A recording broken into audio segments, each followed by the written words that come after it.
Сега станува јасно дека тој процес ќе биде многу подолг, многу помачен и она што е важно е граѓанството да прво се соочи со тој проблем, со тој колективен проблем, со таа некултура демократска, за да евентуално потоа на тие основи почне да гради демократска култура. Ја ќе ви кажам една моја проценка која што на крај може да нема да излезе точна и таа има две поенти. Прво, било каков нечесен удар кон Инфомакс ќе биде почеток на окрупнување на цивилна свест во Македонија која сега е растурена. Во случајот на Инфомакс тоа е една многу занимлива мешавина од политички ставови. Тоа нема да биде либерална само шарена револуција и така натаму, но Мицко ќе си стави едно такво камче у чевел, кое на крај ќе му заврши како грудка, а не како камче. И второ, Мицковски да не заборава. Неговиот претходник кој користеше такви методи, заврши во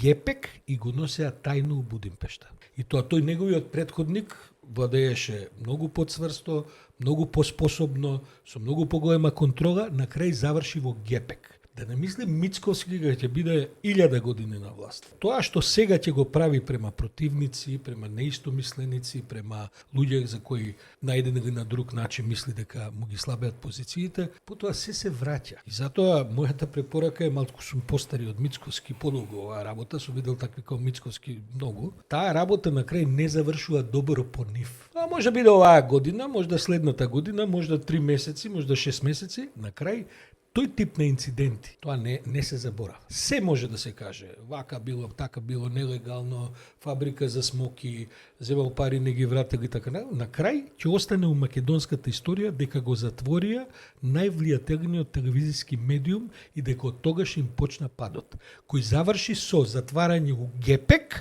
и носење у Будимпешта и еве го сега таму е колку 6, 7, 8, не знам више колку години.